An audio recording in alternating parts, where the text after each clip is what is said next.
भाई जी कैसे बेन, हैं? ओम शांति। ओम शांति। Welcome welcome to Baroda. Well आपको भी मधुबन में वेलकम। हाँ, ये अच्छा है, दोनों जगह है। बहुत समय से आप मधुबन नहीं आए हैं। हाँ, ये ठीक है ना? वैसे भी आते तो है लेकिन नीचे से चले जाते हैं, हाँ, ओम शांति वन से। हाँ, बहुत समय से मिले नहीं हैं। हाँ, पांडव आज भवन बड़ी नहीं आते हैं आप? हाँ, आज बड़ी खुशी है जो आपने विशेष हमको अनुमति दी और आपने तुरंत हाँ बोल के हम सबको राजी कर दिया है। अभी और आप सुनाएंगे। आपसे तो बचपन से ही नाता है, जी, बड़ौदा से आपका बहुत अच्छा नाता है। पहले पहले जी, आप आए जी, थे, वो भी याद आ गया। बाद में भी जी। प्रोग्रामों में आते रहे हैं। और हम्म। आज जब दुनिया सब आइसोलेटेड है तब भी आप आ गए हैं। इसीलिए हम सब बड़ौदा निवासियों से आपका बहुत बहुत स्वागत है। हाथ खड़ा करके सब स्वागत कीजिए। हिम हिमानी बेन कहाँ गए? मिनेश भाई। यही है डॉक्टर साहब, देख रहे हैं, हाँ, सुन रहे हैं। और अच्छा। दीदी जी को तो जब भी आप देखते। कार्यक्रम जी चालू दीदी। कराइए जी और डॉक्टर साहब। विशेष अभिनंदन देके।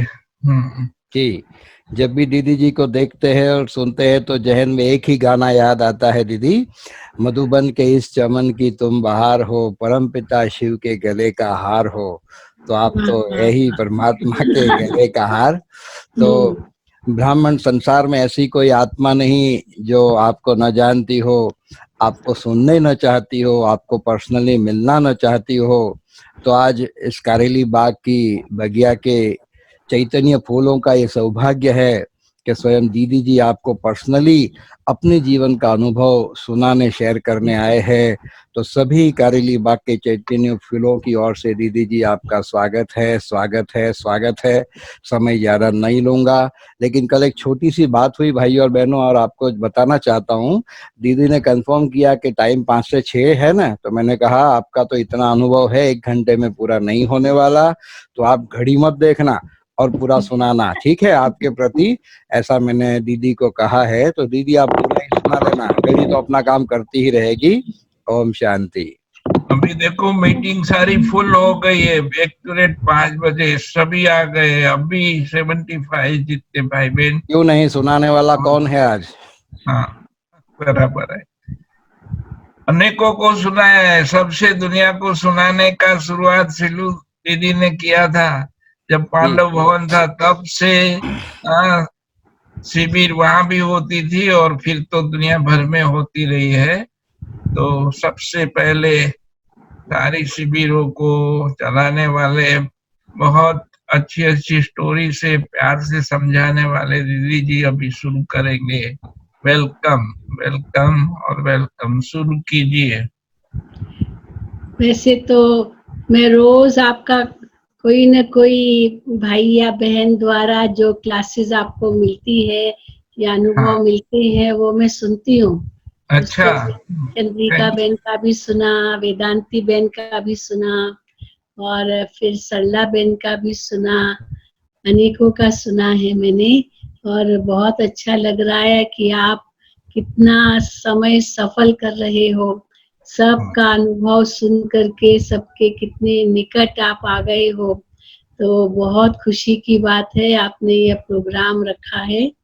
और मैं जब वेदांती बहन का प्रोग्राम चंद्रिका सुन बेन भी याद किया था। चंद्रिका बेन ने बहुत अच्छी तरह याद आपको किया था। जी जी जी हाँ, बरोबर। जब ट्रेनिंग का प्रोग्राम हुआ था तो हम भी उस ट्रेनिंग में थे और चंद्रिका बहन के लिए हम नोट्स लिखते थे और उनको देते थे।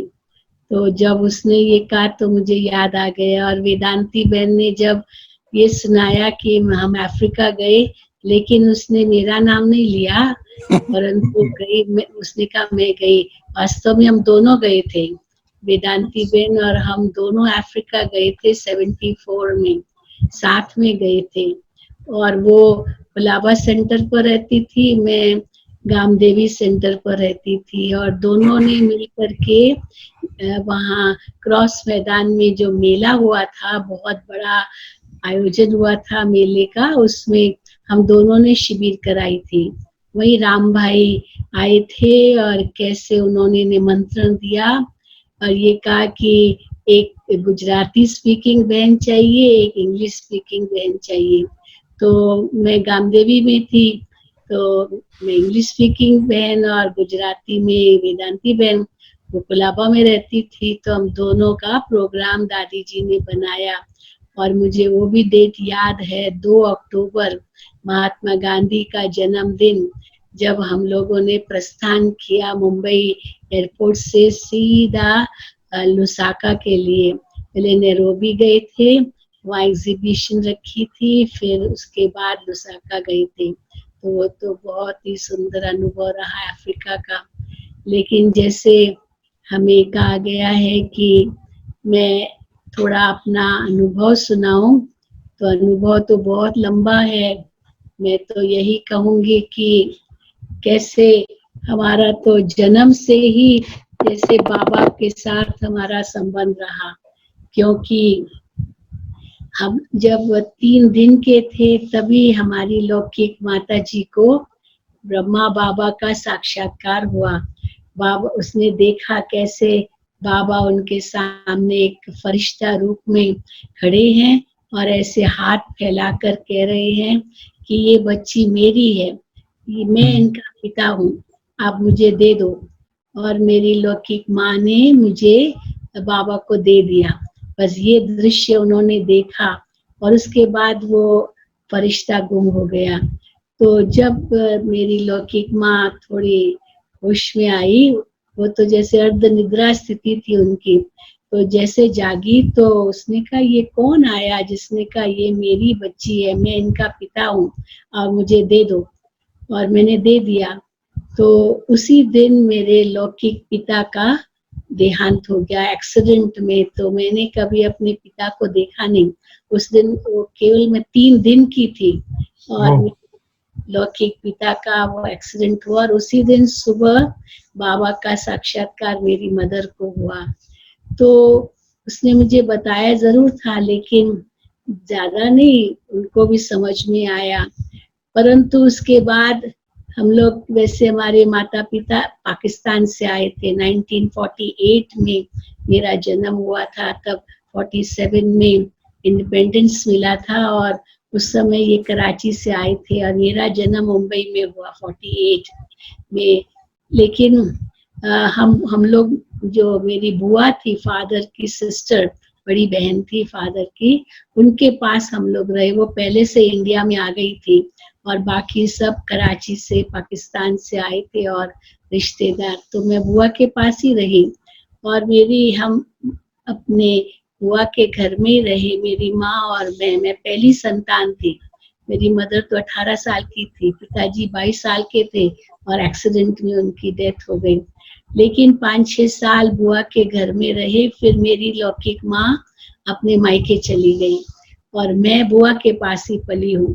तो न मैंने पिता को देखा और न माँ का ही वो पालना प्राप्त की, बुआ ने ही मुझे पाला। और जैसे मेरी लौकिक माँ अपने लौकिक माँ बाप के पास गई, मेरे नाना नानी के पास, वो कुर्ला में रहते थे मुंबई में और मैं कोलाबा में रहती थी। तो वहां पर उनको गीता पाठशाला में जाना हुआ, कुर्ला में, जहाँ मेरी नानी रहती थी। तो फिर जब भी मैं करीब 8 साल की थी, तो उस समय मेरी माँ मुझे गीता पाठशाला में ले गई। मेरी लौकिक माता जी मुझे उस समय गीता पाठशाला में ले गई, वहाँ उसी बिल्डिंग में जहाँ मेरी लौकिक माँ रहती थी, नानी नाना मामा वगैरह सब रहते थे। वहाँ गीता पाठशाला खोली थी साइंस सेंटर की तरफ से, तब ब्रिजेंद्रा दादी साइन में थी और वहाँ पर गीता पाठशाला खुली और मेरी लौकिक माँ वहाँ जाती थी। मैं तो बुआ के पास रहती थी। लेकिन एक दिन जब मैं नानी के घर गई तो मेरी माताजी मुझे गीता पाठशाला में ले गई और वहाँ पर मैंने सीधा मैं मुरली में बैठ गई, बाबा की मुरली चल रही थी और मैं बैठ गई। लेकिन मुझे ऐसे लगा जैसे मैं सब समझ रही हूँ। तब मैं उस समय 8-9 साल की थी और मैंने सारी मुरली सुनी और मुझे बहुत अच्छा लगा, बहुत अच्छी तरह समझ में भी आया। लेकिन फिर तो मैं बुआ के पास ही रहती थी, स्कूल पढ़ती थी और फिर 1960 में ये 58 था, फिर उसके बाद संपर्क नहीं हुआ। लेकिन फिर 1960 में ब्रह्मा बाबा बॉम्बे आए थे और वहाँ ब्लू हेवन बिल्डिंग थी मलाबार हिल पर, वहाँ पर बाबा आके रुके थे। तो 3 महीना बाबा बॉम्बे में रहते थे। तो मेरी लौकिक माता जी मुझे बाबा के पास ले गई। उस समय ब्रह्मा भोजन था और हम लौकिक माँ के साथ और भी कुछ माताएं थी जिन्हों को ब्रह्मा भोजन पर निमंत्रण मिला था, तो मैं भी गई थी।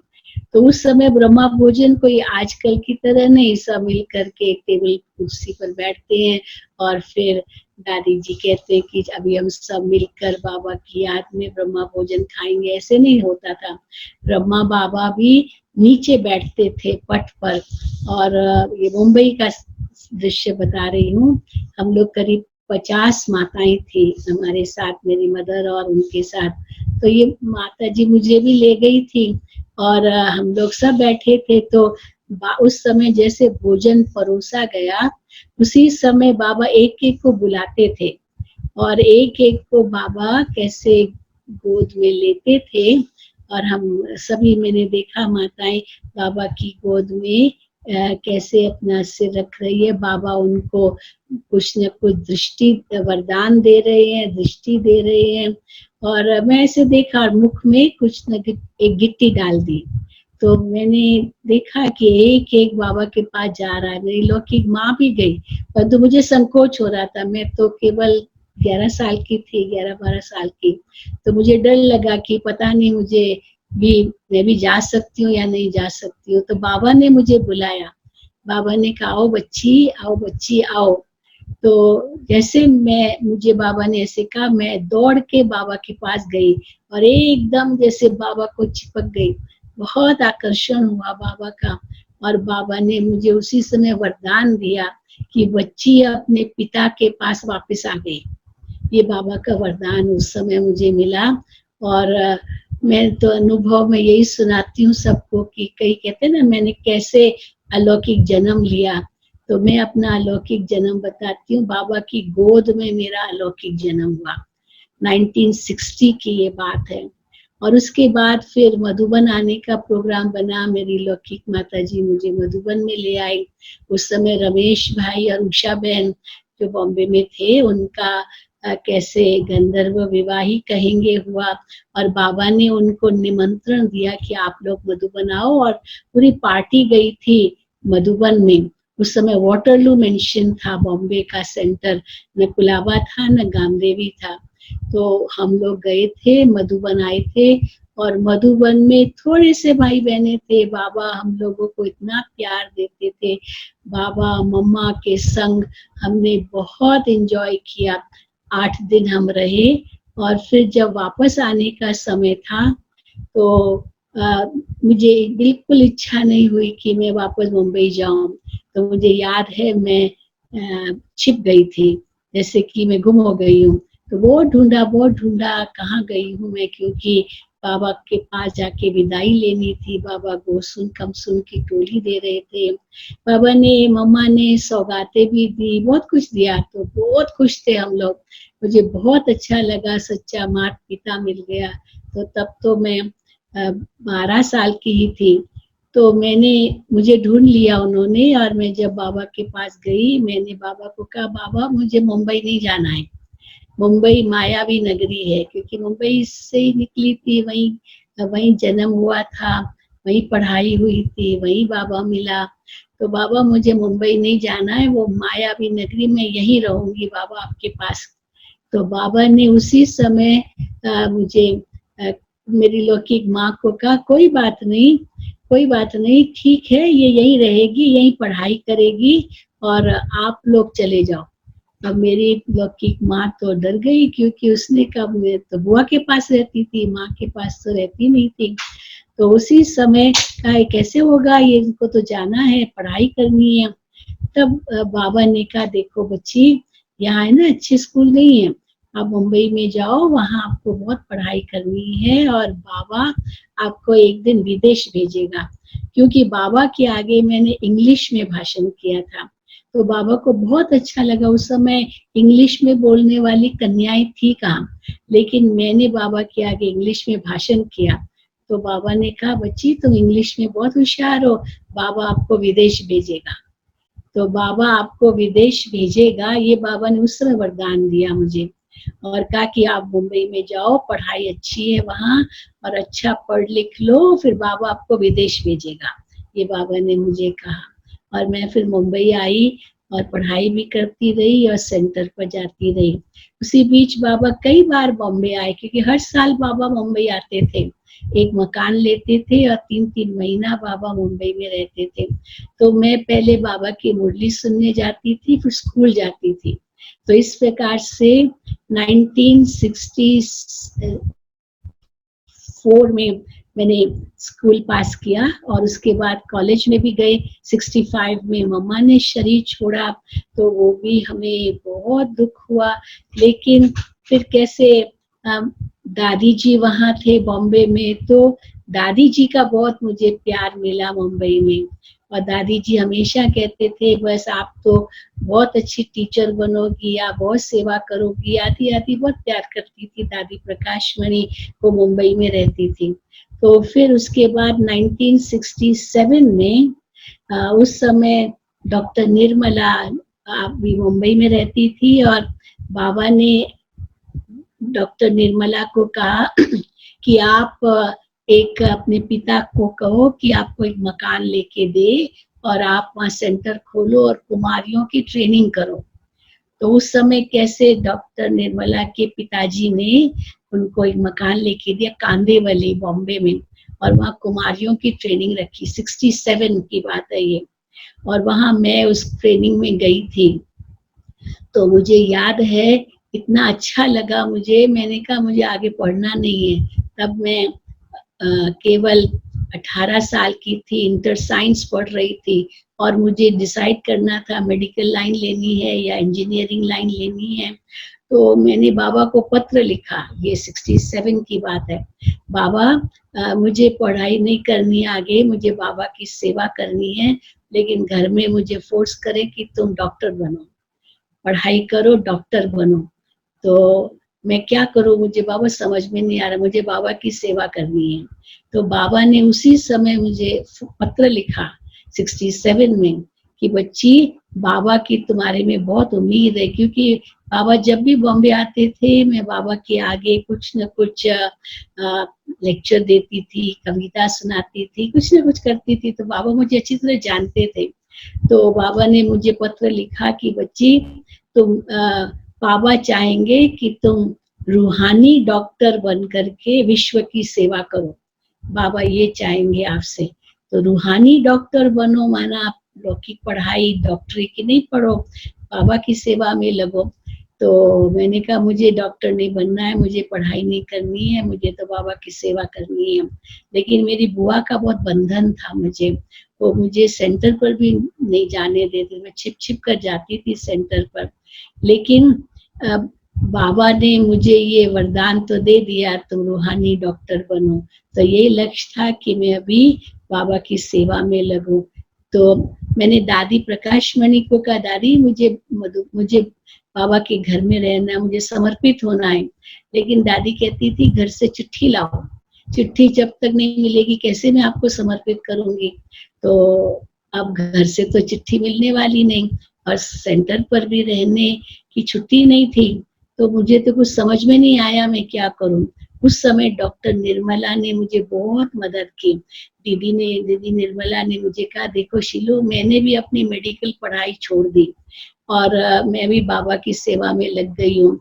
आप तो भले मेडिकल नहीं करो, लेकिन अभी आपको परमिशन घर से नहीं मिल रही है और सेंटर पर भी नहीं रख रहे हैं, तुम 2 साल और पढ़ो और बीएससी करो, और बीएससी जब आपकी हो जाएगी फिर देखो आपको अपने आप छुट्टी मिल जाएगी, भले आप मेडिकल लाइन मत लो। MBBS मत करो। तो मैंने और पढ़ाई की और BSc मैंने ज्वाइन किया और 1969 में बाबा अव्यक्त हुए और जनवरी का महीना था। मैं 17 जनवरी को सेंटर पर गई थी। तब कुलाबा सेंटर था, मेरा घर कुलाबा सेंटर के बिल्कुल पास में था। तो मैं सारा शाम को सेंटर पर गई, वहाँ मैं क्लास कराती थी, लेक्चर देती थी, कोर्स कराती थी, म्यूजियम समझाती थी, सब करती थी शाम के समय कॉलेज के से आने के बाद। लेकिन रात को मैं घर चली गई, 18 तारीख की रात है, तो मैं घर चली गई और बाबा अव्यक्त हुए 8:45 बजे रात को। तो हम तो घर में गए थे और जब 19 सवेरे मैं सेंटर पर गई, वो संडे का दिन था क्योंकि 18 जनवरी शनिवार था। तो संडे के दिन जैसे हम सेंटर पर गए तो देखा कोई नहीं सेंटर पर, एक माता जी बैठी है बस एक कोने में और एकदम शांत। तो मैंने कहा सब कहाँ चले गए, आज तो संडे है, रौनक होती है, भोग भी लगता है, ये सब कहाँ चले गए। तो उसने मुझे कहा बाबा ने शरीर छोड़ा है। तो मैंने कहा बाबा ने शरीर छोड़ा है? अच्छा, बाबा ने शरीर छोड़ा, कब छोड़ा, कैसे छोड़ा? तो सब मधुबन गए हैं, दादी जी भी, दादी तो मधुबन में ही थे 2-4 दिन से, तो सब मधुबन गए हैं। मेरे तो उस समय होश ही उड़ गए। मैंने कहा दादी जी मधुबन गए हैं और बाबा ने शरीर छोड़ा। उसी समय मुझे याद आया, बाबा ने मुझे कहा था बच्ची तुमको रूहानी डॉक्टर बनना है, बाबा की आश है। तो उस समय मुझे संकल्प आया, बाबा ने तो मेरे प्रति जो आश रखी, तुम्हें रूहानी डॉक्टर बनना है और मैं तो अभी तक पढ़ाई कर रही हूँ, बाबा आपकी आश मैंने पूरी नहीं की और आप चले गए। बस उसी समय मुझे इतना सुंदर अनुभव हुआ, इतना सुंदर अनुभव हुआ जैसे बाबा फरिश्ता बन करके, फरिश्ते के रूप में मेरे सामने खड़े हैं और बाबा मुझे कह रहे हैं, मेरे सिर पर हाथ रखा और बाबा ने कहा बच्ची मैं गया नहीं हूँ, मैं बच्चों के साथ हूँ और आप बाबा की आश पूरी करोगे। ये बाबा ने मुझे उसी समय जैसे अनुभव कराया और उसके बाद मुझे इतनी जैसे शांति मिली और मैं जो इतना रो रही थी, इतना मुझे शौक लगा था, वो सब ठीक हो गया और मैंने अंदर में संकल्प किया कि बस अभी तो मुझे हर हालत में बाबा की सेवा में लगना है। और फिर तो आप जानते हैं कि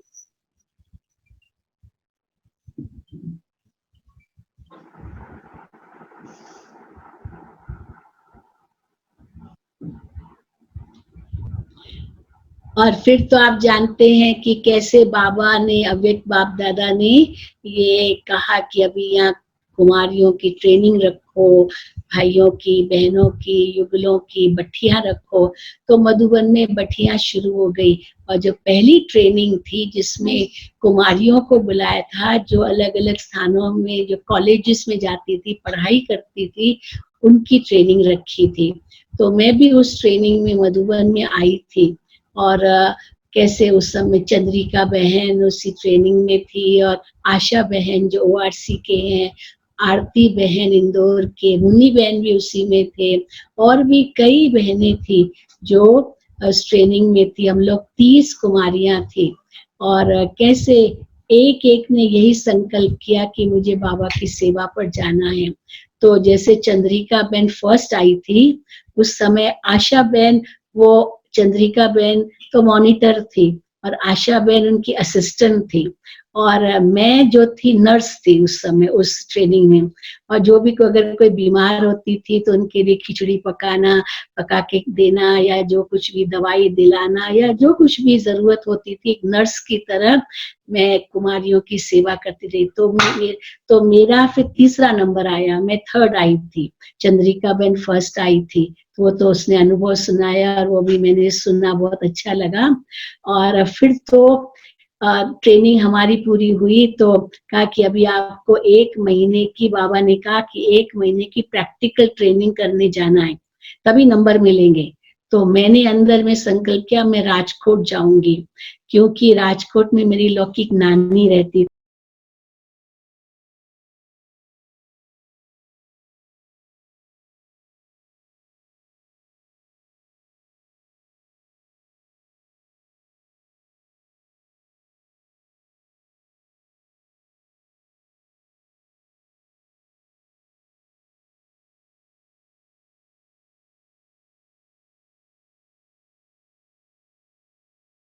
दादी जी को यही कहा था, दादी मुझे, मैं राजकोट जाऊँ, नहीं तो बुआ मुझे छुट्टी नहीं देगी, नानी के पास जा रही, इस बहाने से छुट्टी मिलेगी।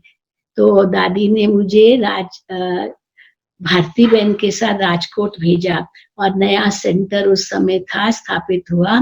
मैं 3 महीना राजकोट में रही 69 में, और फिर तो मुंबई आना था, क्योंकि कॉलेज की पढ़ाई जो मैंने बीएससी की थी, तो उसी समय जरूरी था कि किताबें वापस लौटाना, लाइब्रेरी से ली हुई थी, बहुत कुछ था, तो इसलिए वापस आई। तो जैसे ही मैं मुंबई में आई, मेरी पढ़ाई तो पूरी हो गई थी, तो मेरी लौकिक बुआ ने कहा, अभी आप डिसाइड करो आपको क्या करना है। तो 4 ऑप्शंस दिए, आपको आगे पढ़ना है, एमएससी करना है, करो, या तो आपको नौकरी करनी है तो वो भी कर सकती हो, या तो आपको शादी करनी है तो वो भी हम आपकी शादी करा देंगे, और अगर वो नहीं तो फिर आप क्या चाहती हो, क्योंकि मैंने कहा था मैं शादी नहीं करूंगी, मुझे तो बाबा की सेवा करनी है। तो फिर बुआ ने कहा कि आपकी लौकिक माँ अगर छुट्टी देती है तो मुझे कोई हर्जा नहीं है।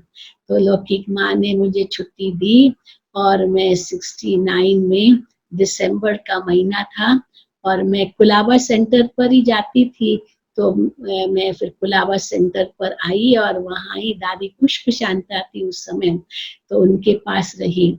अब सेंटर पर तो आई, लेकिन मुझे अंदर में था मैं बेहद सेवा पर जाऊं। मैं दादी पुष्प शांता को कहती थी, मुझे नहीं मुंबई में रहना है, मुंबई में नहीं रहना, बस यही मेरी धुन थी। तो दादी जी जनवरी 70 में मुंबई आए थे, और उस समय दादी को मैंने कहा, दादी प्रकाश मणि को, दादी मुझे मुंबई में नहीं रहना है, मुझे कहीं बेहद सेवा में भेजो। तो दादी ने मेरे से पूछा, कहाँ जाना चाहती हो? तो मैंने कहा, दादी जहाँ पर इंग्लिश सेवा हो। तो दादी ने कहा, तुम बेंगलोर जाओगी?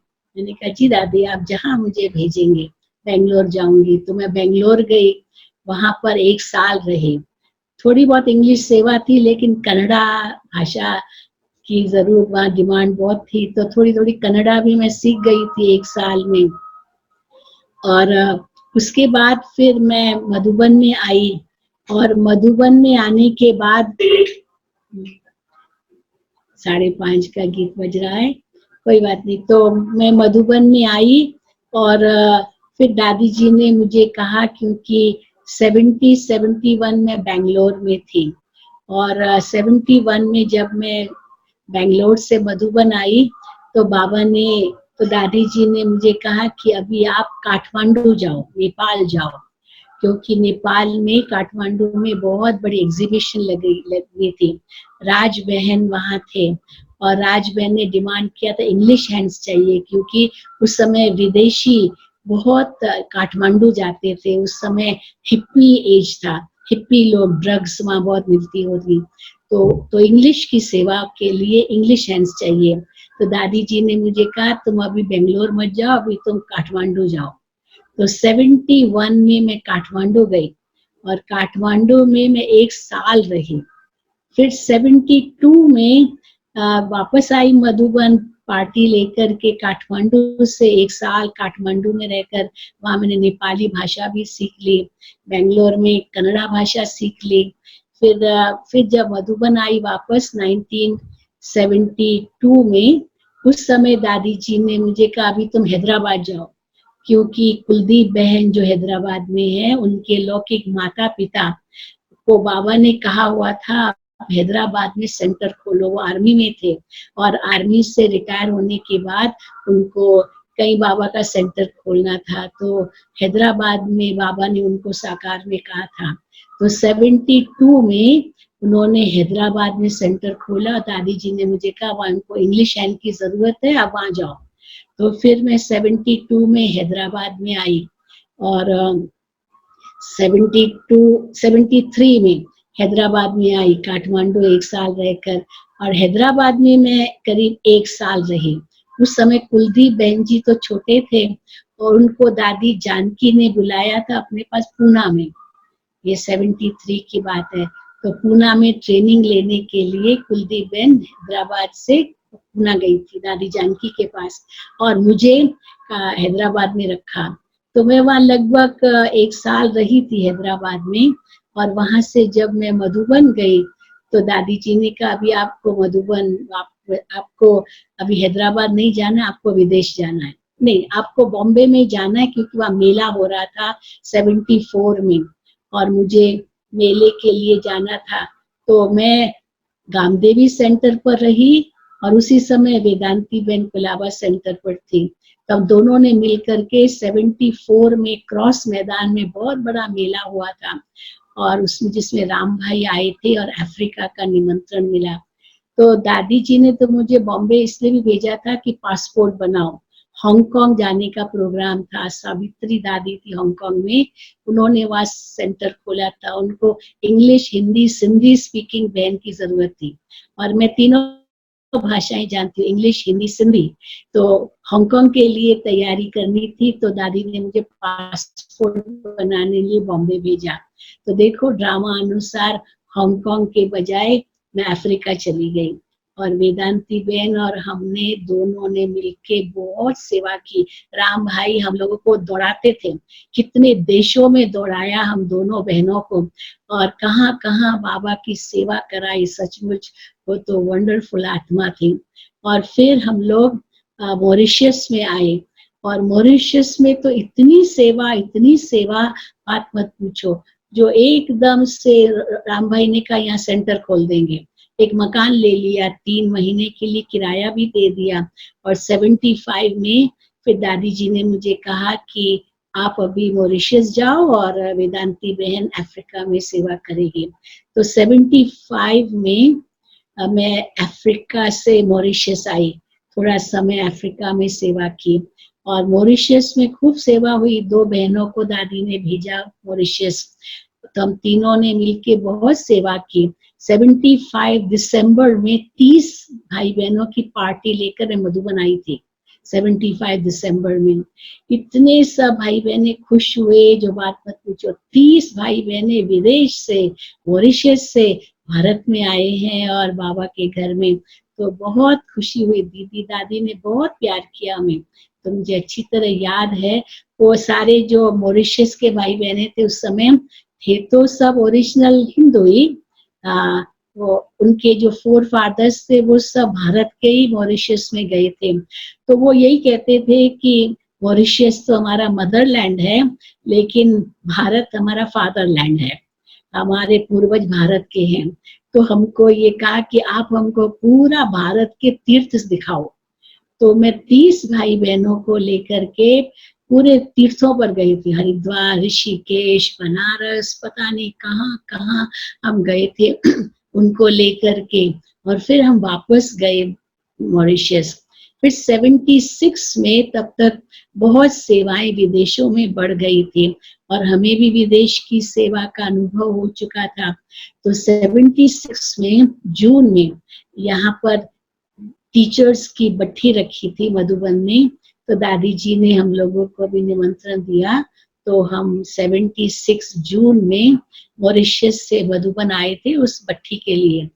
परंतु उसके बाद दादी जी ने देखा कि भारत में विदेश के सेंटर्स खुलने के कारण बहुत आ रहे हैं मधुबन में, तो एक टीचर की यहाँ जरूरत थी मधुबन में, जो केवल वो फॉरेनर्स की भी सेवा करे और साथ साथ राजयोग शिविर भी कराए।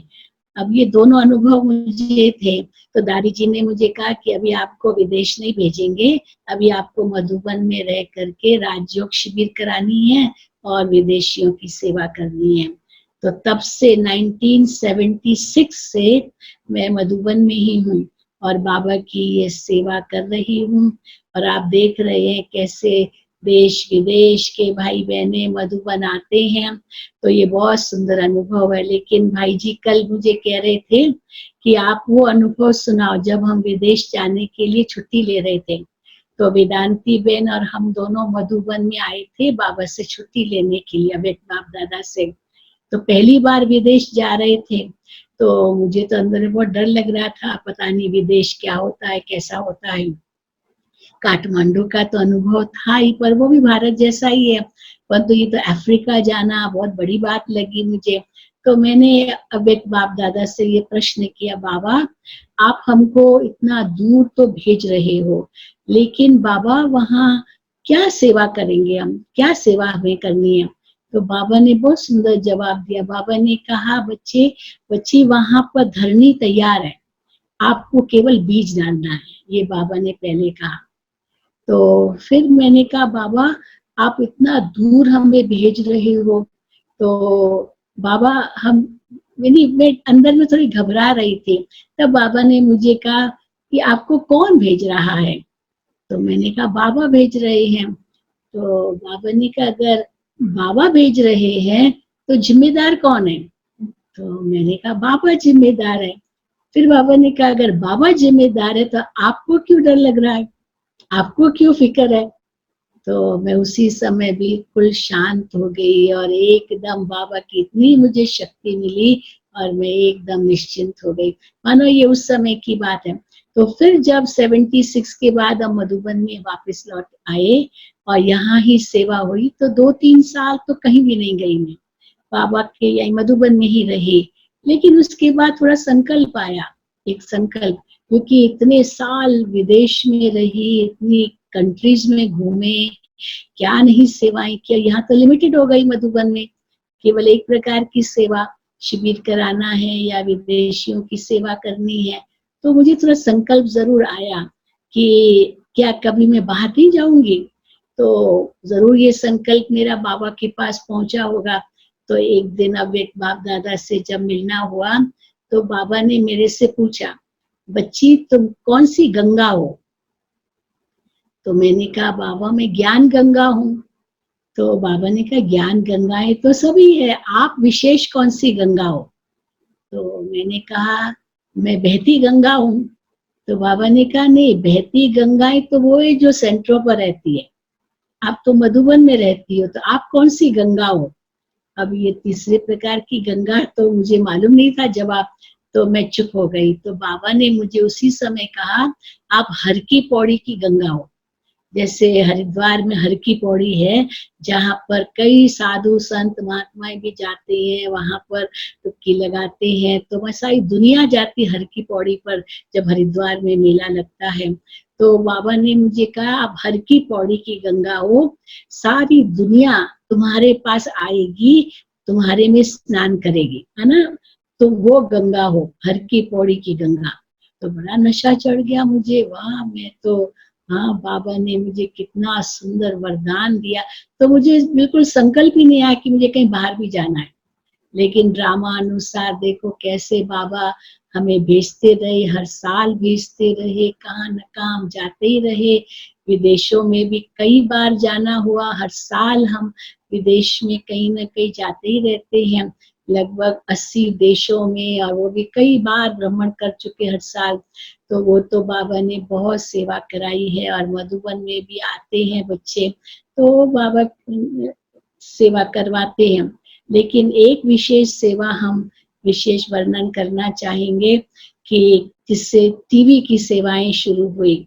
तो आप लोगों को मालूम होगा 92 में बाबरी मस्जिद तोड़ी गई थी, तो कैसे उस समय बहुत हंगामा हुआ था भारत में, हिंदू मुसलमानों का बहुत झगड़ा हुआ था। तो उसी समय ये प्राइवेट चैनल्स चालू हुए थे। दूरदर्शन पर तो हम लोगों को प्रोग्राम कभी नहीं मिलते थे, क्योंकि वो कहते थे ये तो गवर्नमेंट चैनल है, यहाँ पर केवल गवर्नमेंट के ही प्रोग्राम्स आते हैं, किसी प्राइवेट को हम नहीं यहाँ निमंत्रण दे सकते। तो 93 में प्राइवेट चैनल्स चालू हुए, जिसमें जी टीवी सबसे पहला प्राइवेट चैनल चालू हुआ, और उसमें ब्रह्मा कुमारियों को निमंत्रण मिला कि आप कोई आध्यात्मिक कार्यक्रम करने के लिए आप लोगों को हम निमंत्रण देते हैं। तो कैसे वो निमंत्रण मिला, और दादी जी ने मुझे कहा कि आप मुंबई जाओ और वहाँ आपको टीवी में लेक्चर्स देने हैं। तो मुझे लगा क्या करना है, कैसे करना है, पहली बार हमने कैमरा का भी उस प्रकार से अनुभव करना था। तो दादी जी ने कहा आपको करुणा भाई है वो, क्योंकि उसी समय वही मेन इंचार्ज तो वही थे, और उन्होंने ही दादी जी को कहा कि एक बहन चाहिए जो लेक्चर्स दे सके टीवी में। तो दादी जी ने मुझे बॉम्बे भेजा और पहली बार टेलीविजन के लिए कैमरा का मैंने सामना किया।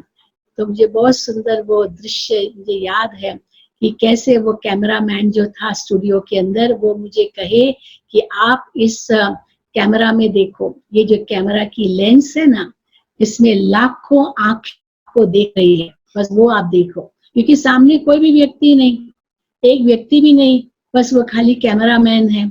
और वो कैमरामैन भी, क्योंकि एक ही कैमरा होती थी, अभी तो कितनी कैमराएं लगती, कभी वो शॉट, कभी वो शॉट, कभी उस कैमरा से, तो बदलता रहता है दृश्य, वो एंगल बदलता रहता है, लेकिन उस समय एक ही कैमरा होती थी।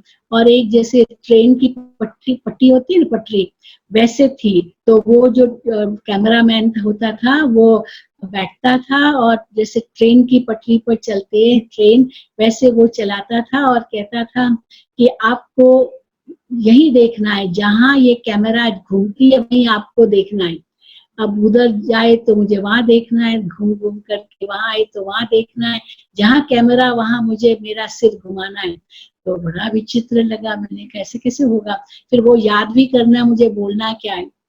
तो मुझे कहा गया कि आप 25 मिनट का लेक्चर देंगे, और 25 मिनट में जब आपका 22 मिनट हो जाएगा, हम आपको इशारा देंगे 3 मिनट, फिर 2 मिनट, फिर 1 मिनट, और फिर 0, माना वाइंड अप करना है, पूरा करना है।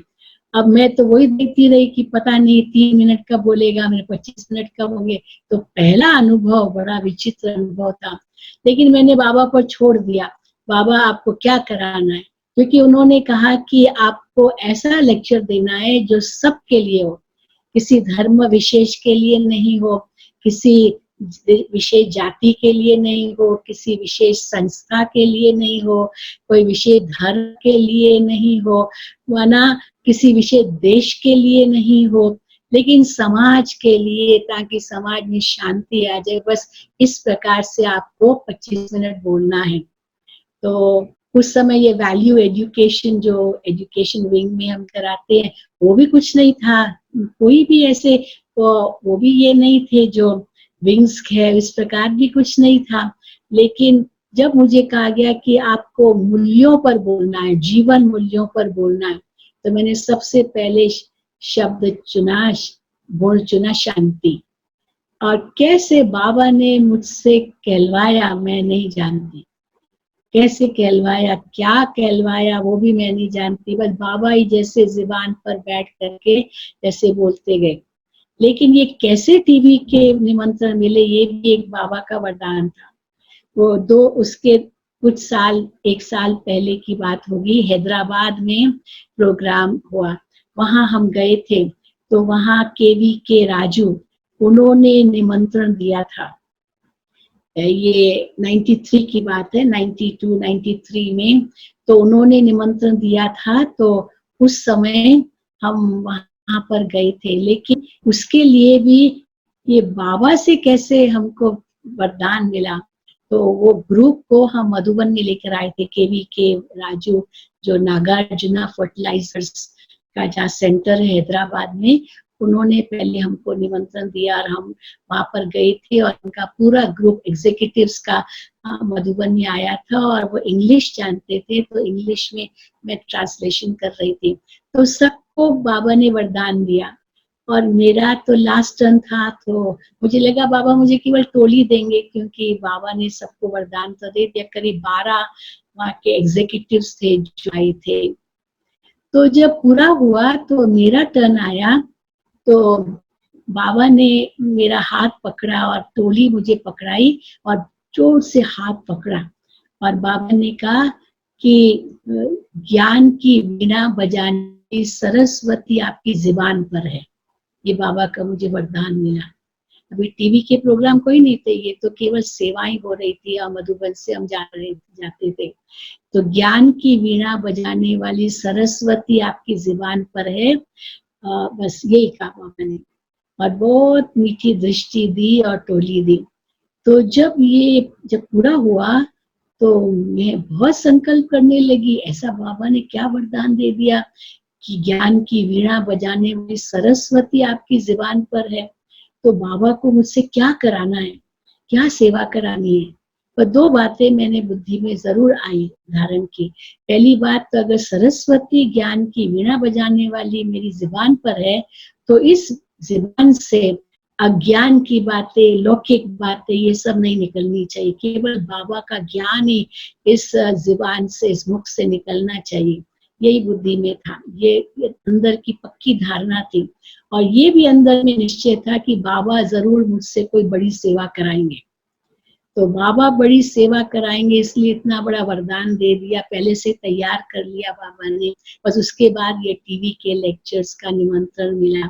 फिर तो बहुत सारे लेक्चर्स दिए, बहुत पसंद आया उन्हें। और पहले तो कहा हर संडे देंगे, फिर कहा कि हम हर रोज देंगे। तो पहले 4 लेक्चर रिकॉर्ड किए, फिर उसके बाद फिर और भी लेक्चर्स रिकॉर्ड किए, फिर मधुबन आए, फिर बॉम्बे गए, क्योंकि यहाँ तो कोई स्टूडियो भी नहीं था, कुछ भी नहीं था, बॉम्बे ही जाना पड़ता था रिकॉर्डिंग करने के लिए। तो बार बार मुंबई आना जाना होता रहता था और कई लेक्चर्स रिकॉर्ड किए। वो वैल्यू, जीवन मूल्य नाम यह एक पूरा सीरीज बन गया। तो पहले जी टीवी पर, फिर सोनी टीवी पर, फिर तो ड्रामा अनुसार कैसे ये बढ़ता गया। और यहाँ भी पांडव भवन की सेवाओं के बाद फिर ज्ञान सरोवर बना, ज्ञान सरोवर से शांतिवन बना। तो हम तो देख रहे हैं 1976 से मैं मधुबन में हूँ, और 76 से मधुबन में रहने के बाद कैसे कितना बड़ा परिवर्तन आ गया है। दादी दीदी का इतना प्यार हमें मिला। मुझे याद है दीदी के पास हम विदेशियों को लेकर के जाते थे। दीदी जी तो इंग्लिश नहीं जानती थी, तो हर एक शब्द का ट्रांसलेशन हमें करना होता था। तो वो दीदी को कुछ सुनाते थे तो ट्रांसलेशन करना, दीदी कुछ सुनाती थी तो वो ट्रांसलेशन करना। तो दीदी बहुत प्यार करती थी विदेशियों को। मैं देखती थी कैसे दीदी इतनी पालना कर रही है डबल विदेशियों की। अब एक बाप दादा तो करते ही थे। 76 से जैसे मधुबन में रहना शुरू किया, तो सबसे पहले ट्रांसलेशंस का कार्य मुझे ही दिया।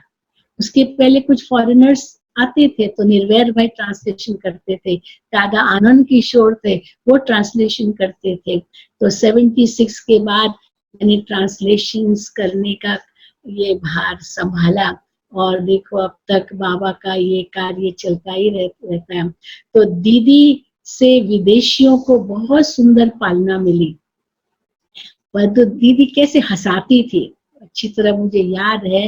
पालना भी बहुत अच्छी करती थी, लेकिन साथ साथ इतनी रमणीक भी होती थी, जो मुझे याद है कि रमणीकता के साथ साथ इतनी पावरफुल भी थी, इतनी एडमिनिस्ट्रेटिव पावर भी दीदी के हाथ में थी, वरना वो भी वंडरफुल था। तो फिर बहुत बहुत कहानियां हैं उसकी, लेकिन हम तो यही कहेंगे कि दीदी से हमने पालना बहुत ली। एक घटना मुझे दीदी की याद आ रही है कि जब 1969 में हम लोगों की ट्रेनिंग हुई थी, तो हम सब कॉलेज की कुमारियां ही थी, सब एग्जाम्स देकर के मधुबन आए थे। रिजल्ट हम सबकी मधुबन में हमको मिली थी। मैं भी बीएससी करके आई थी, तो मेरी रिजल्ट भी मुझे मधुबन में ही पता चली। और तो कुछ बहनें दीदी के पास गई जो पास हो गई थी, बहुत अच्छे मार्क्स लिए थे। तो उन्होंने दीदी को कहा, दीदी हम तो पास हो गए, दीदी हम फर्स्ट क्लास में आए हैं, दीदी हमको बहुत अच्छी मार्क्स मिली है। तो दीदी उनको ऐसे देखती रही, और दीदी ने उनको कहा, अच्छा तुम पास हो गई, बहुत अच्छे मार्क्स लिए, आपको बहुत मुबारक हो। अब वहां तुम पास हुई हो तो यहाँ भी तुम पास होके दिखाओ। अब जैसे दीदी स्ट्रिक्ट हो जाती थी, यहाँ भी पास होके दिखाओ, तो अभिमान दिखाया होगा कि दीदी हम तो पास हो गए, बहुत अच्छे मार्क्स मिले, दीदी हमने ये किया वो किया। तो दीदी उनका वो अभिमान थोड़ा ठंडा करती थी। तो वहां तुम बहुत अच्छे मार्क्स से पास, यहाँ भी पास होके दिखाओ। अब जैसे दीदी ये कहती थी, वो थोड़ी गंभीर हो जाती थी। कोई बहन एक आई, दीदी को कहा कि दीदी मैं तो फेल हो गई। दीदी मैं फेल हो गई, रोने लगी दीदी के आगे। तो दीदी ने कहा फेल हो गई तो क्या, कोई बात नहीं, वहां फेल तो यहाँ पास, यहाँ तो तुम पास होके दिखाओ, वहां फेल हो गई तो कोई बात नहीं। तो जिसका उमंग उत्साह कम होता था, दीदी उनका उमंग उत्साह बढ़ाती थी, और जो थोड़ा अभिमान दिखाती थी, दीदी उनका अभिमान कम करती थी। ये भी एक वंडरफुल हम दीदी का जो पालना का रूप था वो हम देखते थे। और परीक्षा भी खूब लेती थी दीदी। तो उसके बाद जब हम मधुबन में रहने लगे तो दीदी का बहुत प्यार मिला। मुझे याद है जब मॉरिशस की पार्टी को विदाई दे रहे थे और हम छुट्टी ले रहे थे दीदी से, तो दीदी ने इतना प्यार किया, उसी से मुझे सोने की अंगूठी पहना दी कि देखो तुमने इतनी बाबा की सेवा की है। तो 76 से जो 75 से जो मुझे सोने की अंगूठी मिली, वही मानो दीदी की अंगूठी अभी तक मेरे पास है, वही मैं पहनती रही। तो देखो ये बाप दीदी का प्यार था। फिर जब मैं मधुबन में रहने लगी तो दादी के नजदीक भी बहुत आई, वैसे ही नजदीक थी बॉम्बे के कारण। तो जब मुझे याद है मैंने दादी जी से एक दिन प्रश्न किया था, क्योंकि विदेशियों की सेवा करती थी मधुबन में और शिविर वालों की भी सेवा करती थी, हम ही थे, और तो कोई और टीचर्स भी नहीं थी। ये तो सब बाद में आई है, तो ये तो 76 से हम कर रहे थे। तो हमने एक दिन दादी से पूछा, दादी प्रकाश मणि से, कि दादी जी आपने हम मधुबन में तो रह रहे हैं, लेकिन दादी हम यहाँ क्या विशेष पुरुषार्थ करें, क्या विशेष पुरुषार्थ करें? पुरुषार्थ तो कर रहे हैं, सब कुछ कर रहे हैं, मैं संतुष्ट भी हूँ, लेकिन और विशेष क्या पुरुषार्थ करूं? तो अब दादी ने बहुत महिमा की। फिर मैंने कहा दादी वो तो है ठीक, लेकिन क्या विशेष और पुरुषार्थ करूं? तो दादी ने मुझे एक बहुत सुंदर बात कही। दादी जी ने मुझे कहा देखो शीलू, तुम टीचर तो बहुत अच्छी हो, बहुत अच्छी टीचर हो, बहुत अच्छा ज्ञान सुनाती हो, बहुत अच्छे लेक्चर्स देती हो, बहुत बहुत, लेकिन अब एक बात आपको करनी है, तुम टीचर बहुत अच्छी हो, लेकिन अब ये अच्छी माँ भी बनो। ये मुझे बड़ी दादी ने कहा, तुम अच्छी माँ बनो। देखो ये डबल विदेशी आते हैं यहाँ, इनको जो बाबा का प्यार क्या होता है वो उनको अनुभव कराओ, बाबा की तरफ, बाबा के प्यार की तरफ ले जाओ, तो एक माँ की तरह इनकी पालना करो। बस ये जो दादी ने मुझे वरदान दिया, बस उसके बाद तो मैंने देखा कैसे बाबा के ये विदेश के बच्चे यहाँ मधुबन आते थे। मधुबन तो जैसे उनका जान जिगर था। तो देखेंगे अभी आप कैसे विदेश में बाबा की सेवाएं इतनी बढ़ गई है। तो ये तो बीज था उस समय जो हमने बाबा की सेवा मधुबन में रह के की, लेकिन दीदी दादी का प्यार हमने कम नहीं पाया। कई हमसे ये प्रश्न करते हैं कि अभी दीदी भी गए, दादी भी गए, अब दादी जानकी जी भी गए, तो आपको मधुबन कैसा लगता है? लेकिन हम तो सदा यही कहते हैं कि मधुबन तो मधुबन ही है। कौन कहता है कि दीदी दादी गए, बाबा मम्मा गए? नहीं, बाबा मम्मा का प्यार अभी भी हम अनुभव करते हैं। अभी भी बाबा हम बच्चों के साथ हैं, दादियां हमारे साथ हैं, एडवांस पार्टी हमारे साथ है, हम जहाँ देखो वही अनुभव कर रहे हैं। हिस्ट्री हॉल में बैठते हैं तो वहाँ बाबा मम्मा का बहुत सुंदर अनुभव करते हैं।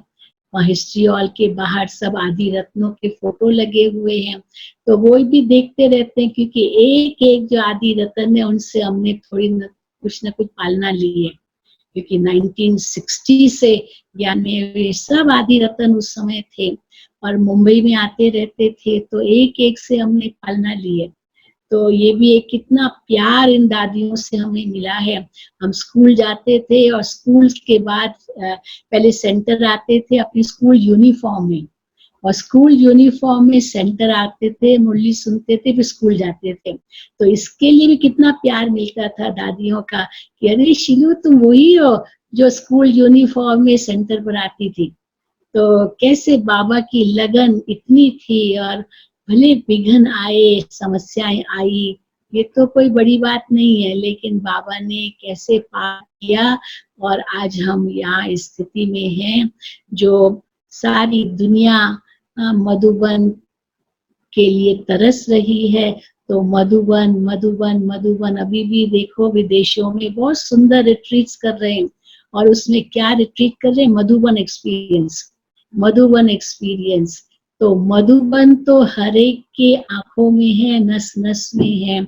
आप सबका भी इतना ही प्यार है और हमें बहुत अच्छा लगा आपसे मिल करके। आप रोज जो इतना कार्यक्रम रखते हो, सारा विश्व आपके पास आता है और अपने अपने अनुभव भाई बहने आपको सुनाते हैं। सचमुच ये तो थैंक्स हम दे रहे हैं इस लॉकडाउन को कि और ही हम इतना नजदीक आ गए हैं। पहले तो दूर दूर थे, कभी कोई सेंटर पर गए और कभी नहीं गए। यहाँ तो घर बैठे सबसे मिलना होता है, कई जगह से निमंत्रण आए हैं। अभी कल कनाडा में के साथ हम क्लास कराएंगे, परसों लॉस एंजलिस के साथ, और फिर अलग अलग शहरों के साथ, अलग अलग देशों के साथ। तो ये तो ऐसे लग रहा है जैसे मधुबन में रह करके हम सारा विश्व के साथ हैं, सारा विश्व हमारे साथ है। यही हमारा विशेष अनुभव है। बाकी तो अनुभव तो बहुत है, अनगिनत अनुभव है, लेकिन ये अब हम यही समाप्त करेंगे। आप सबको बहुत बहुत धन्यवाद, आप सबको मुबारक कि इतना सब आप खुशी से, प्यार से, शांति से बैठ करके ये बातें आप सुन रहे हैं और अपने जीवन को धन्य बना रहे हैं, समय को सफल कर रहे हैं। इसलिए बहुत बहुत थैंक्स। ओम शांति, ओम शांति, ओम शांति, ओम शांति। चंपा बहन। थैंक यू दीदी जी। कुछ सुनी हुई लेकिन बहुत सारी अनसुनी हुई बातें आज आपने सुनाई, तो ये विशेष रूप से हमें आपसे उपलब्धि हुई।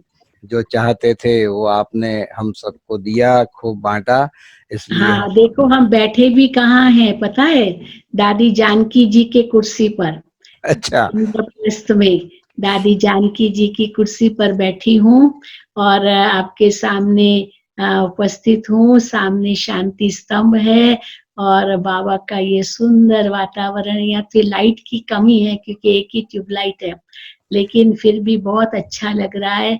एकदम एकांत स्थान है, मधुबन में भी एकदम एकांत है, बिल्कुल सूक्ष्म वतन, मूल वतन जैसा हो गया है। और बहुत ही सुंदर अनुभव सभी भाई बहने यहाँ के कर रहे हैं, सारा विश्व को सकाश दे रहे हैं। और बहुत ही शीघ्र हम लॉकडाउन के बाद बाबा की सेवा तो और बढ़ेगी, 10 गुना बढ़ेगी, अनगिनत बार बढ़ेगी। और जो बाबा कहते हैं आत्माएं आएंगी, वो सब होगा इस लॉकडाउन के बाद। इसमें भी बहुत बड़ा कल्याण है, यही हम समझ रहे हैं। ओके, बहुत जी बहुत दीदी, आपने कहा लाइट कम है, लेकिन आपका अपना ही तेज इतना है कि हम सब के लिए बहुत काफी है। इसलिए हमें तो ये महसूसता नहीं हुई कि लाइट कम है, आपका ही चेहरे का प्रकाश बहुत काफी है। हाँ चंपा बहन। हाँ, ओम शांति। हाँ चंपा बहन, ओम शांति, ओम शांति। बहन ओम शांति। आपका बहुत अनुभव सुना और जी, हमने तो आपको कितने सालों से देखा है। जी जी जी। तो सिलू बहन का आप देखो तो इतनी सेवाएं करते हुए भी सिलू बहन इतनी नम्र है, इतनी सिंपल है। तो इतनी सेवा करते भी और वीआईपी की भी इतनी सेवाएं करते भी आप एकदम, हमने देखा कि एकदम सिंपल और एकदम क्या बोलते हैं, क्या उसका शब्द नहीं है हमारे पास आपके बोलने का। निर्माण है। निर्माण है बहुत। 18/1/1937। ये भी बाबा का वरदान है हमें। 18 दूसरा, हमने सिलू बहन को कब देखा था और आज देखते हैं, वही बचपन का जो सीन है वही लगता है। आपको एज लगी नहीं है, ये सबसे बड़ी बात हमने देखी। हमने 72 के हो गए हम। 1969 में भी देखा था, उसके बाद भी देखा और आज भी देख रहे हैं। बाबा ने जो लेटर लिखा था अपने लिए, शारीरिक रूप से भी आप वैसे के वैसे यंग हो, ये भी एक वंडरफुल वरदान आपको बाबा का वरदान है ना, दादियों का वरदान है। बड़ों के साथ रहते हैं, निश्चिंत रहते हैं, इतना सुंदर जीवन हम मधुबन में रह रहे हैं। तो बस और क्या चाहिए। हम तो अपने आप को बहुत बहुत बहुत पद्मा पदम भाग्यशाली मानते हैं। सारा जरूर है। यहाँ आता है। आज राम भाई की बात भी याद आ गई, क्योंकि राम भाई जब हम बारडोली में थे तब जी राम भाई का गांव वहाँ नजदीक में था, नोगामा पहाड़ी बिल्कुल। करके। नौगांव तो नौगांव कहते थे कुछ। नोगामा पहाड़ी बोलते हैं। हाँ हाँ हाँ हाँ। तो वहाँ के रहने वाले थे, डाया भाई थे, हम लोग प्रोजेक्टर वहाँ करते थे। अच्छा तो अच्छा। इसीलिए वो लोग, उनका परिवार जानता था।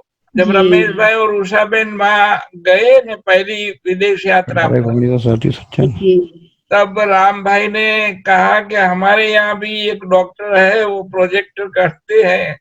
तो जी रमेश जी भाई ने आके कहा कि आपको वो तो विदेश में भी याद करते हैं। तो हमें बहुत बड़ी खुशी हुई कि जहाँ भी सेवा करेंगे वहाँ कैसे सेवा फैलती जाएगी, मतलब कि यहाँ बैठे हो तो भी विदेश में सेवा हो रही है। तो जी ये जी भी एक जी अनुभव था। तो वो लोग, वो जी उनका परिवार सारा याद आ गया। वो बहुत जी। दिलावर थे, जितनी विदेश की सेवाएं आप बहनों को दोनों को कराया था। तो हम भी गदगद होते हैं कि वाह, बाबा ने कैसे किसके द्वारा हम बच्चों को संभाला है, जिसमें आप जी भी थे। तो मैं ये एक बार आई हूँ कारेली बाग, एक बार मुझे याद हाँ है। आपका वो सेंटर ऊपर, वो क्लासरूम जो था उसके ऊपर टीन का पतरा था। हाँ, वो तो बहुत, अभी आओ, अभी बहुत बड़ा बन गया है भवन। हाँ पहले तो क्या है, छोटा सा ऊपर बनाया था, पहले जी नीचे जी रूम में चलता था, फिर थोड़े स्टूडेंट बने तो ऊपर बनाया था। हाँ हाँ और हाँ। फिर अभी तो बड़ा भवन बनाया है। जरूर कि जरूर, आपको अभी एक तो बार बुलाएंगे जरूर। आपको जरूर जरूर जरूर आना आएंगे, है। जरूर। बीच में आए थे आप, दलिका बेन हाँ के हाँ हाँ पास आए थे, बिल्कुल तब बिल्कुल, मिले थे। कर्णिका बेन के पास, राज बेन के पास, फिर वो हाँ डॉक्टर निरंजना निरंजना बेन के पास भी आए थे। आए हैं, 4-5 बार आए हैं बड़ौदा। हाँ, बहुत अच्छा। मंगलवाड़ी में भी आए थे। हाँ हाँ बिल्कुल आई हाँ, हूँ। चलो बहुत बहुत थैंक्स। ओम शांति। ओम ओम शांति। शांति। मिनेश भाई कुछ कहना है? मिनेश भाई, एक छोटा सा सवाल हमारे भाई बहनों के ऑन बिहाफ ऑफ हमारे भाई बहनों के पूछना है दीदी। हमारे जी भाई जी। बहनों के प्रति वर्तमान जो समय है और आने वाला जो कल है, इसके लिए आपकी क्या प्रेरणा है, क्या शुभ संदेश है, किस डायरेक्शन में अभी उनको जाना चाहिए? नहीं, ड्रामा अनुसार सब कुछ कल्याणकारी है। ये जो कुछ भी हो रहा है ये बहुत कल्याणकारी है। ये समय मिला है अपने लिए, अपने अंदर भरने के लिए। जितना हम अपने अंदर अभी भरते जाएंगे उसके बाद बहुत कुछ देना है। अभी कोई अंत नहीं है, अभी तो बहुत सेवा बढ़नी है। जी इतनी सेवा बढ़ेगी जो बात मत पूछो। बाबा कहते तुमको अपने लिए समय नहीं मिलेगा, वो सेवा बढ़नी है। इसलिए अभी अपने अंदर भरने के लिए बाबा ने चांस दिया है। तो जितनी तपस्या कर सको करो। ऐसे नहीं कि अभी सब कुछ खत्म हो गया है, अभी तो बहुत सेवा होनी है।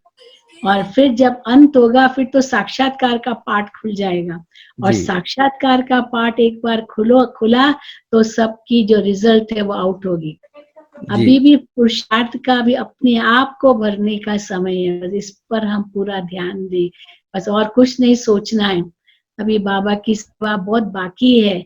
अभी कितनी आत्माएं हैं जिनको बाबा का संदेश अभी तक नहीं मिला है, वो भी जरूर मिलना है। भगवान आया है धरती पर, ये जरूर हर एक को पता चलना चाहिए। तो इसीलिए अभी कुछ भी और नहीं सोचना है, बस अपने को भरपूर करने का समय है। अपना श्वास संकल्प सफल करना है, यही लक्ष्य रखना है। ठीक है जी जी पढ़ने जी की ये विधि भी चल रही है। बाबा जी। के बड़े बड़े बच्चों को यहाँ, जैसे आपका आह्वान किया वैसे हमारे मिनेश भाई प्रबंध करते हैं, सभी हाँ विदेश वही मैं मधुबन देखती हूँ ना निवासियों को कैसे। हाँ बुला कहाँ के। कल दक्षा बहन ने सुनाया, और हाँ, परसों अपनी संतोष बहन ने सुनाया। मैं सब आपका पीछे ट्रेल करती हूँ, पूरा पूरा पता चलता है क्योंकि यूट्यूब में इसका तो सब मतलब कुछ आप आता माँ का पक्का पाठ बजा रहे हो हम बच्चों को देखने का। है। बहुत अच्छी बात है। क्योंकि इसी ओके से सारी दुनिया में क्या चलता है वो भी पता जी पड़ता जी है। हाँ बिल्कुल पता चलता है। सब न्यूज भी बहुत आती है। हाँ चलो, ओके, थैंक यू। मधुबन के इस चमन की तुम बहार हो, मधुबन के इस चमन की तुम बहार हो। परम पिता शिव की गली का हार हो, परम पिता शिव की गली का हार हो। मधुबन के इस चमन की तुम बहार हो, मधुबन के इस चमन की तुम बहार हो।